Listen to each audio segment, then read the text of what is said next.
Seconde épître de Paul aux Corinthiens, chapitre 11. Oh, si vous pouviez supporter de ma part un peu de folie. Mais vous me supportez. Car je suis jaloux de vous, d'une jalousie de Dieu, parce que je vous ai fiancés à un seul époux, pour vous présenter à Christ comme une vierge pure. Toutefois, de même que le serpent séduisit Ève par sa ruse, je crains que vos pensées ne se corrompent et ne se détournent de la simplicité à l'égard de Christ. Car si quelqu'un vient vous présenter un autre Jésus que celui que nous avons prêché, ou si vous recevez un autre esprit que celui que vous avez reçu, ou un autre évangile que celui que vous avez embrassé, vous le supportez fort bien. Or j'estime que je n'ai été inférieur en rien à ces apôtres par excellence. Si je suis un ignorant sous le rapport du langage, je ne le suis point sous celui de la connaissance, et nous l'avons montré parmi vous à tout égard et en toutes choses. Ou bien ai-je commis un péché parce que, m'abaissant moi-même afin que vous fussiez élevés, je vous ai annoncé gratuitement l'évangile de Dieu? J'ai dépouillé d'autres églises en recevant d'elles un salaire pour vous servir. Et lorsque j'étais chez vous et que je me suis trouvé dans le besoin, je n'ai été à charge de personne. Car les frères venus de Macédoine ont pourvu à ce qui me manquait. En toutes choses, je me suis gardé de vous être à charge, et je m'en garderai.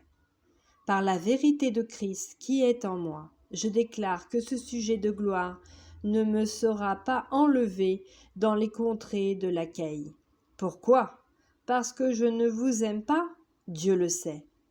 Mais j'agis et j'agirai de la sorte pour ôter ce prétexte à ceux qui cherchent un prétexte, afin qu'ils soient trouvés tels que nous dans les choses dont ils se glorifient. Ces hommes-là sont de faux apôtres, des ouvriers trompeurs, déguisés en apôtres de Christ. Et cela n'est pas étonnant, puisque Satan lui-même se déguise en ange de lumière. Il n'est donc pas étrange que ces ministres aussi se déguisent en ministres de justice. Leur fin sera selon leur œuvre. Je le répète, que personne ne me regarde comme un insensé. Sinon, recevez-moi comme un insensé, afin que moi aussi je me glorifie un peu.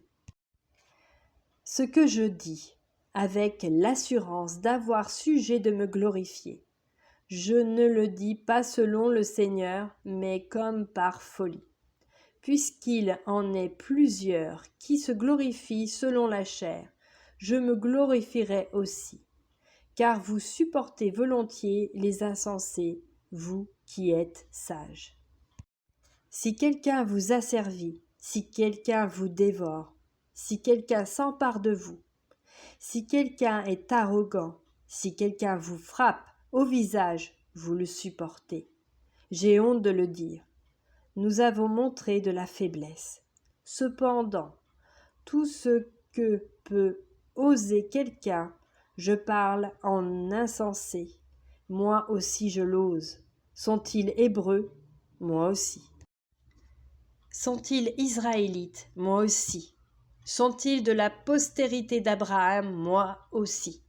Sont-ils ministres de Christ? Je parle en homme qui extravague. Je le suis plus encore par les travaux, bien plus par les coups, bien plus par les emprisonnements, bien plus, souvent en danger de mort. 5 fois j'ai reçu des Juifs 40 coups au moins. 3 fois j'ai été battu de verge. 1 fois j'ai été lapidé. 3 fois j'ai fait naufrage. J'ai passé 1 jour et 1 nuit dans l'abîme. Fréquemment en voyage, j'ai été en péril sur les fleuves, en péril de la part des brigands, en péril de la part de ceux de ma nation, en péril de la part des païens, en péril dans les villes, en péril dans les déserts, en péril sur la mer, en péril parmi les faux frères. J'ai été dans le travail et dans la peine, exposé à de nombreuses veilles, à la faim et à la soif, à des jeûnes multipliés, au froid et à la nudité. Et sans parler d'autre chose, je suis assiégé chaque jour par les soucis que me donnent toutes les églises. Qui est faible? Que je ne sois faible. Qui vient à tomber? Que je ne brûle. S'il faut se glorifier, c'est de ma faiblesse que je me glorifierai. Dieu, qui est le Père du Seigneur Jésus, et qui est béni éternellement, sait que je ne mens point. À Damas, le gouverneur du roi Aréta faisait garder la ville des Damasénéens pour se saisir de moi. Mais on me descendit par une fenêtre dans une corbeille le long de la muraille, et j'échappais de leurs mains.